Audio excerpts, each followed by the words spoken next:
Swayam Prabha. Digital India. Educated India.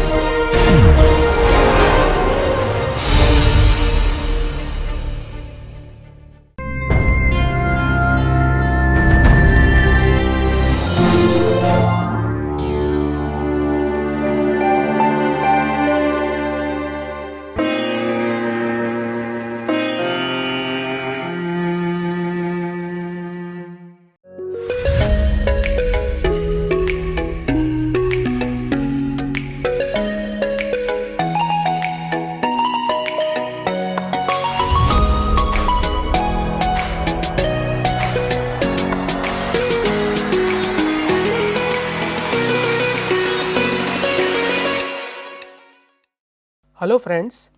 So, in the previous lecture we have discussed regarding the faults and abnormal conditions that is going to occur in case of induction motor, and in that we have discussed that few faults are possible in stator winding of the motor, few may occur in the rotor winding of the induction motor, and along with that there are certain abnormal conditions like over voltage, under voltage, over frequency, under frequency, reverse phase sequence, unbalanced voltages, negative sequence.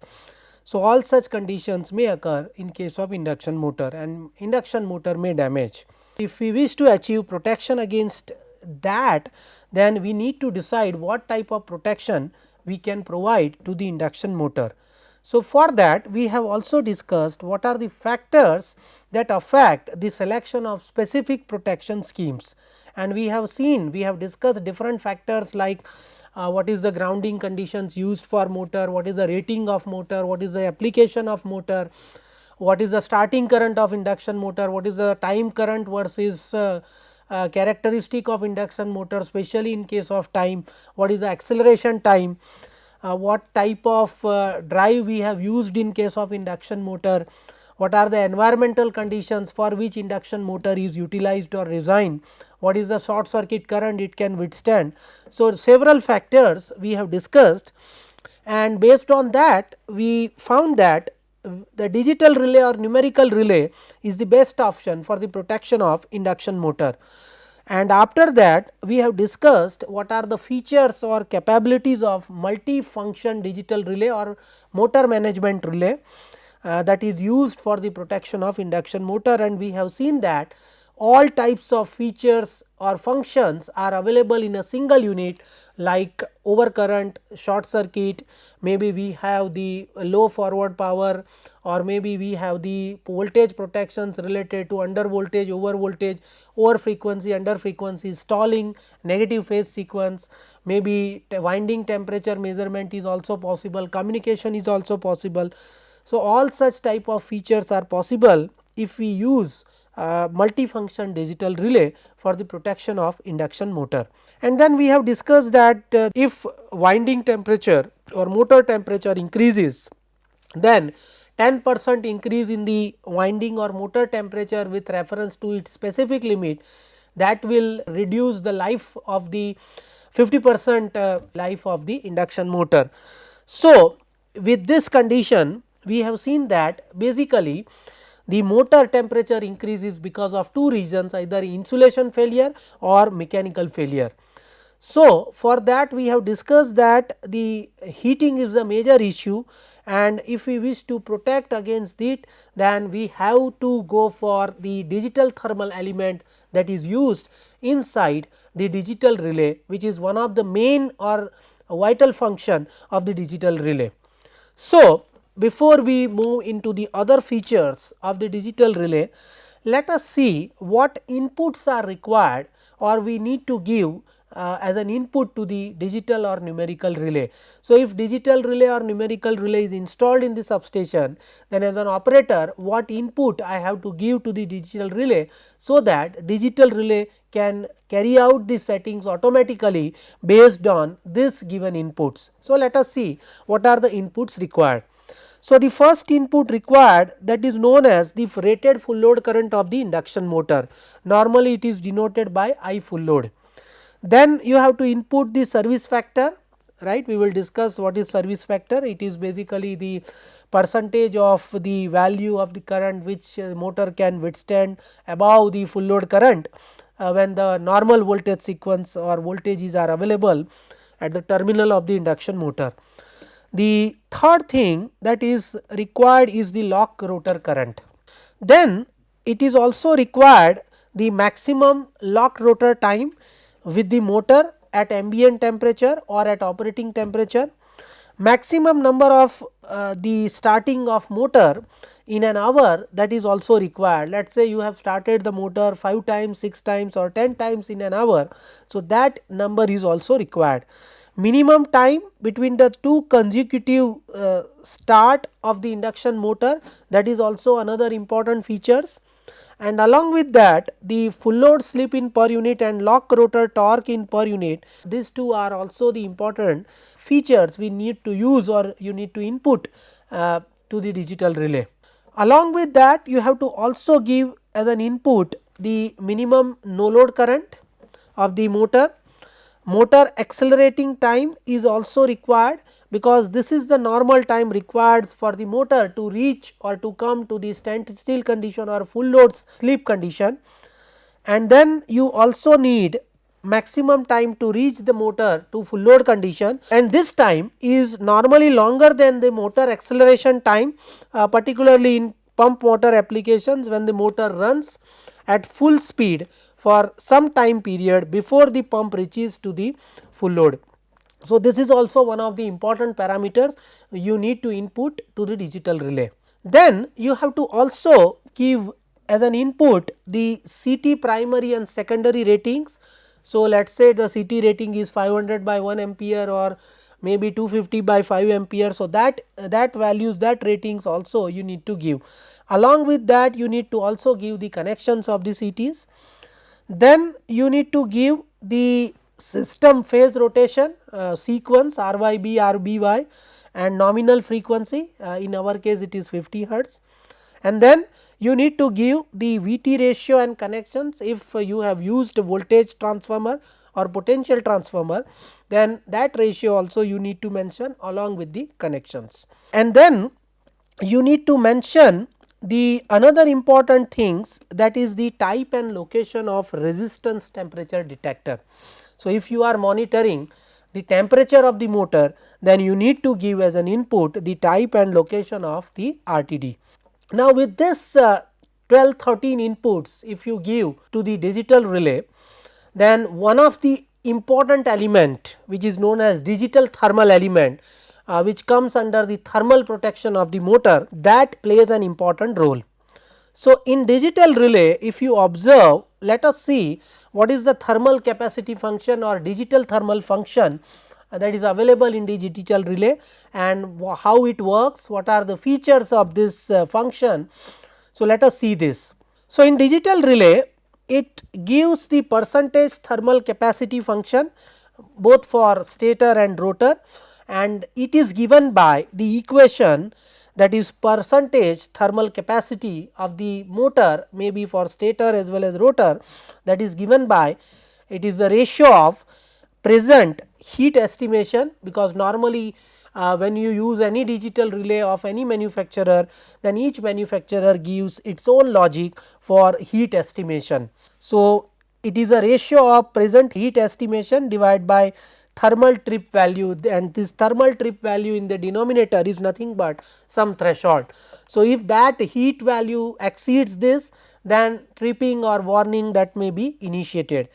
Hence, when the stator or rotor percentage thermal capacity reaches 100%, the heat estimate becomes equal to the respective trip value and thermal trip element will initiate a tripping command. So, how this thermal capacity function works? So, if your thermal capacity is less than 90%, then warning will be issued by this element, else if it is 100%, then tripping will be initiated by this element or function. Sometimes we know that when we carry out the setting of this thermal capacity function of the digital relay, nuisance tripping that has also been observed in actual or practical field. So, to avoid nuisance tripping, especially when your windings or motor runs in overload condition. So, in that case, to avoid the nuisance tripping, you may use the following equation, where T c is nothing but your thermal capacity function, which is always greater than 100 by S f square, where S f is nothing but your service factor, which is nothing but the percentage overloading the motor can handle for a short period of time when motor receives normal voltages at the terminal. So, using this equation you can carry out the setting in such a way that your induction motor may not initiate any nuisance trip, and it will trip only and only when your thermal capacity functions that becomes 100% of the its value, that is your pickup value or threshold value. Now, after this background, let us see how my thermal overload protection, which is given by the standard number 49, that is achieved in digital relay.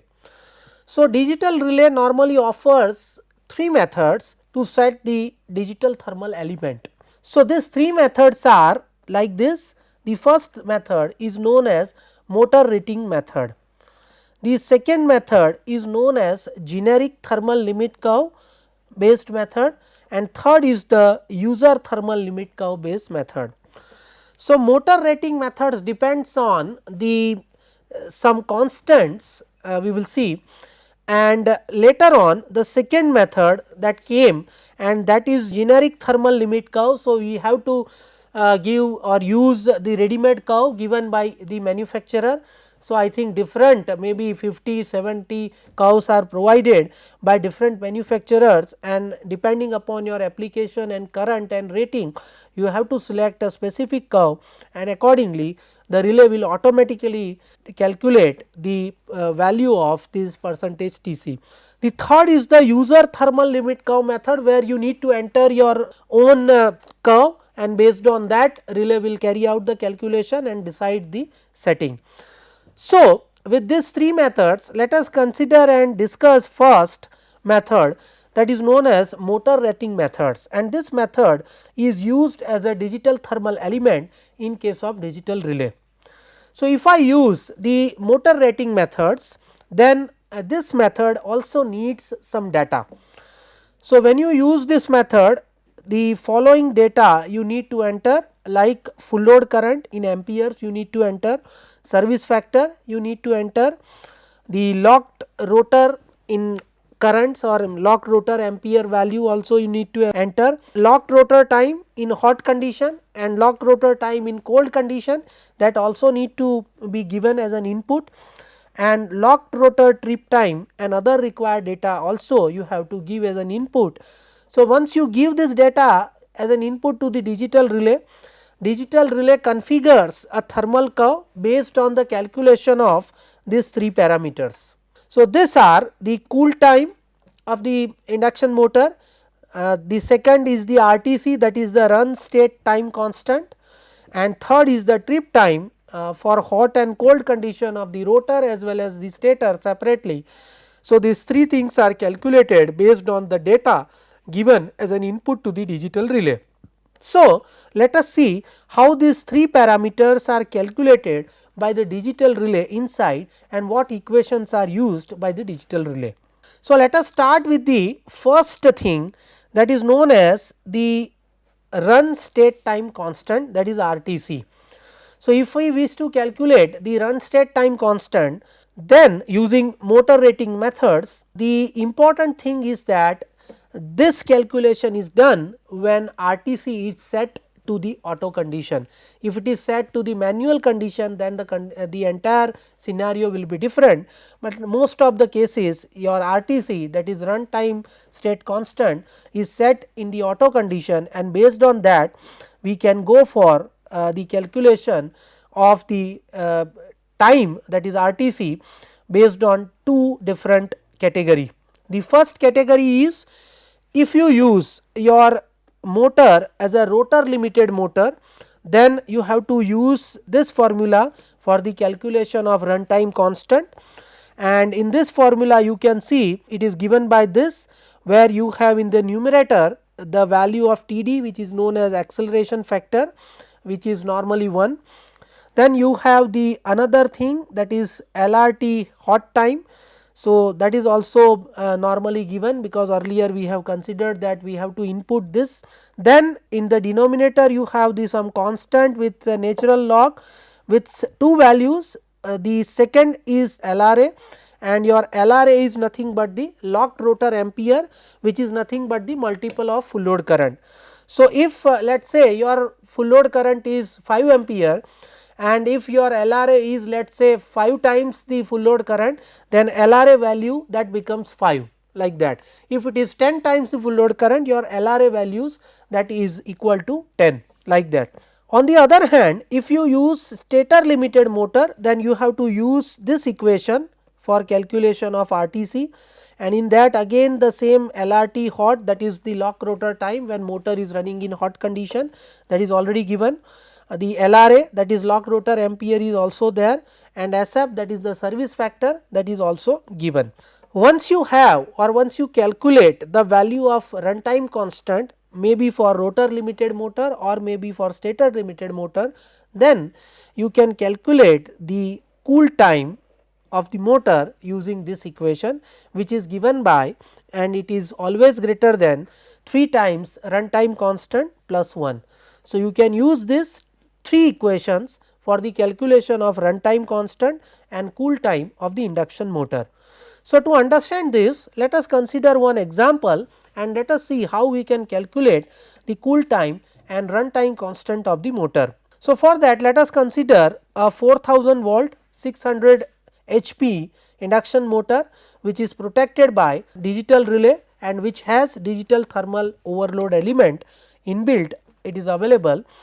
The motor data sheet includes the different parameters or different data which are shown here, and for this example let us assume that the actual RTC data are not available and the motor is rotor limited. So, and with this assumption we have to calculate the cool time and run state time constant of the motor. So, the different data available are the rated HP is available 600, rated voltage is also available 4000, full load current of the motor is also available, that is 80 ampere, rated lock rotor current, that is also available 480 ampere, and safe stalling time at 100% of the voltage. In cold condition it is 18 second and in hot condition it is 15 second. So, we will use the hot condition this value for calculation.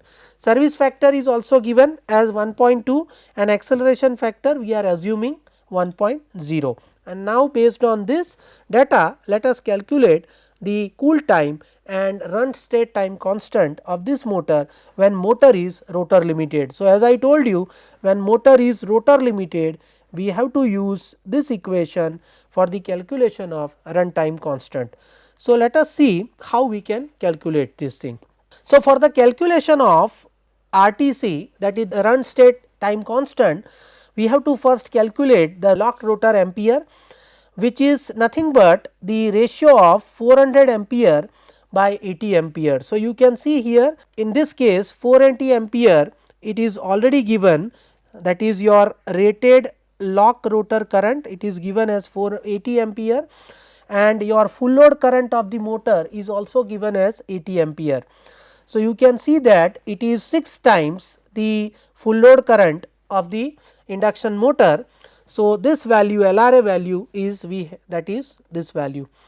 The locked rotor time when motor is running in hot condition, it is already given, that is 15 second. So, that we can consider here, and with this value let us calculate the run state time constant of the this motor, and in that we are considering TD as 1, LR hot we have considered, that is 15, LRA we are considering, that is 6, because it is 6 times the full load current. So, it is multiple of full load current. So, whatever value you have you can consider it, here we are considering 6, and service factor as it is already given, it is 1.2. So, that also we are considering here. If you calculate this thing, then you will get the value of RTC as 39 in minutes, and based on this value if you use it here in the cool time calculation of the motor, then cool time of the motor, that is always greater than 3 times RTC plus 1. So, your cool time should be greater than the 118 minutes. So, this is how we can calculate, this is a sample calculation, the data may change, the value and actual answer may change, but just this shows that how the digital relay can calculate the value of RTC and cool time if the data of induction motors are available. Now, with this background, earlier we have discussed that we can calculate the cool time and run state time constant of the motor using motor rating method, that is the first method, with the condition that this data are available. So, the third thing we can calculate, that is the trip time of the motor in hot and cold condition separately for stator and rotor. So, now let us see how we can calculate or we can obtain the trip time of the motor in hot or cold rotor. In that case, if we wish to calculate the trip time of the motor, then one generalized equation we can use, particularly when the value of current I, which is greater than 2.5 times the full load current, and it is less than the 12 times the full load current. So, if the current is greater than 2.5 times the full load current IFL, and if it is less than 12 times the full load current of the motor, then you can use the equation, this equation, for the calculation of trip time of the induction motor. And as you know, in this equation, the trip time, that is Tp is the thermal element trip time, normally it is given in seconds, it is given by the ratio of Td T0 IL square divided by I square, where Td we know it is the acceleration time, normally it is 1.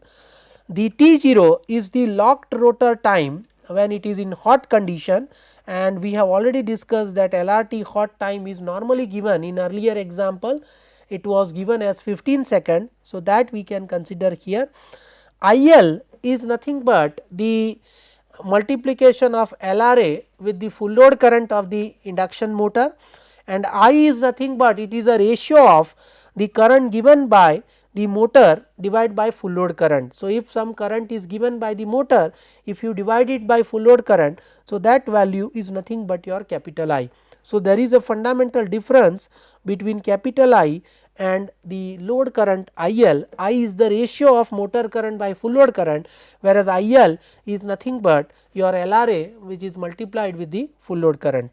Now, if you wish to obtain the trip time for hot stator, when particularly your current I is greater than SF, that is the service factor, and if RTC is set in auto mode, then you can go for this equation. If it is not set in auto mode, then you can use this equation for the calculation of trip time, and you can see in either of the equation when RTC is set to auto or not auto, then in that either of the equation you have the parameter, that is Td T0, then you have I, service factor, IL. So, these parameters are already available, and you can go for the calculation of the trip time of the induction motor. Again, if you want to obtain the trip time for cold stator, in earlier case we obtain the trip time for hot stator.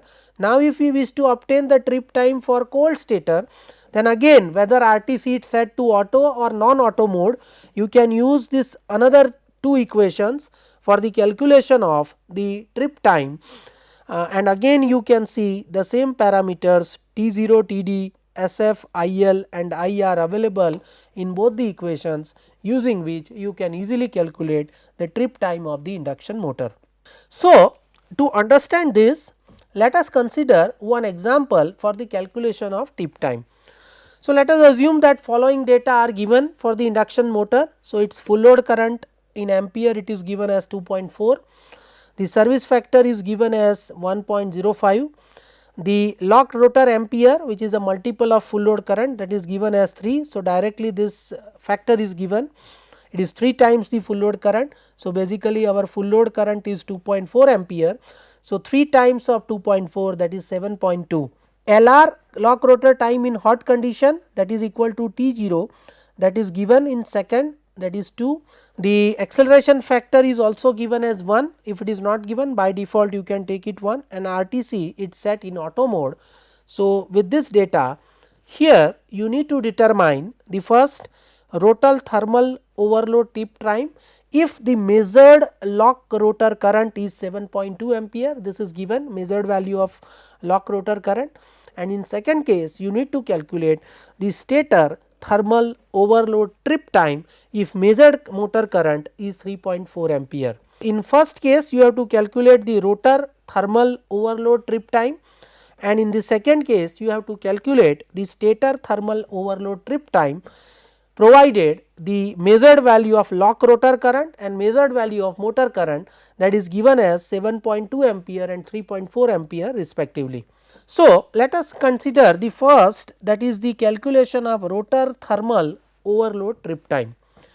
So, we know that the equation of trip time is given by this equation, which is the ratio of T d into T 0 into I L square by I square. So, here I L we can easily calculate, because we know that it is nothing but L R A into I full load. So, this is given, L R A is 3 and I full load is 2.4 ampere. So, your I L is 7.2 ampere. T d is given as 1, the T 0 which is your lock rotor time in when motor is running in hot condition, that is also given as 2 second, and the measured lock rotor current which is in the denominator, that is I, that is nothing but the 7.2 ampere, it is already given, because the measured lock rotor current is 7.2 ampere, it is already given. So, with this given data, if you put it here, T d that is 1, T 0 that is 2, I L that is 7.2. So, you have this 7.2 square divided by I, that is also 7.2. So, you will have the trip time, that is 2 second. So, in the second case, if we consider the calculation of stator thermal overload trip time provided the motor measured current is given as 3.4 ampere. So, in that case we have to go for the equation of T p, that is this. So, you can see here that T 0, that is your lock rotor time when motor is in hot condition, that is given as 2 second. So, this is in second. Then the T d, that is the acceleration factor, is given as 1.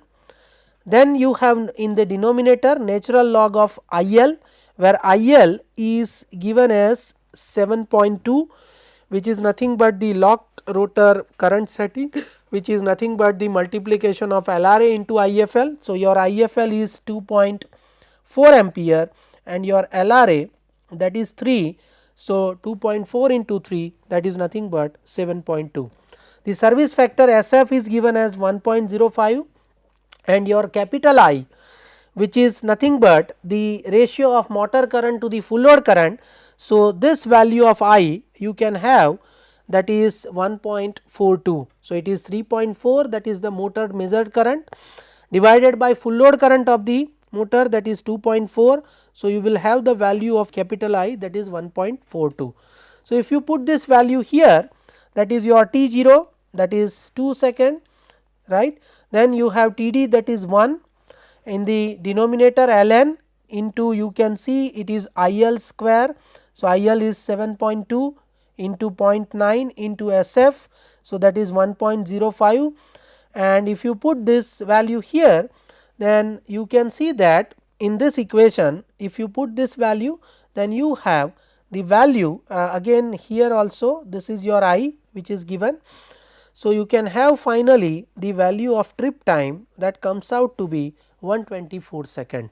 So, here you can observe that the trip time in this case, that is the second case where you have to calculate the stator thermal overload trip time, which comes out to be 124 second, whereas in earlier case where you have to calculate the rotor thermal overload trip time. So, that comes out to be 2 second when we consider the measured current value, that is 7.2 ampere and 3.4 ampere respectively. So, here you can see that if we go for motor rating methods, then what we have discussed is that with the available input parameter which are given as an input to the digital relay, starting from full load current or maybe service factor or lock rotor ampere or maybe lock rotor time when motor is running in hot condition, or maybe lock rotor time when motor is running in cold condition, or maybe lock rotor trip time, or maybe some other data like acceleration factor or some other data, then you can see that digital relay will automatically configure the thermal curve based on the calculation of these three values, that is the run state time constant, that is RTC, second is the cool time, and third, that is the trip time when motor is in hot or cold condition, maybe in stator side or on rotor side. So, in this method we have discussed that calculation of these three parameters are important subject to the availability of the input data which are given to the digital relay, and the digital thermal element which is a function available inside the digital relay, it can automatically calculates the value of this cool time, run state time constant and trip time of the induction motor subject to the availability of this data. So, this we have discussed. Now, with this background, what we can say that in this class or in this lecture we have discussed the important point, that is what calculations we need to carry out when digital thermal function is given inside the digital relay.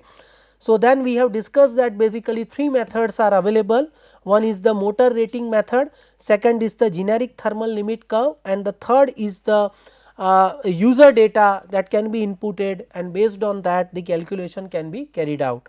And in this class we have discussed that the three important calculations, that is the run state time constant, cooling time and the trip time of the motors can be calculated depending upon the whether RTC is in auto mode or non auto mode.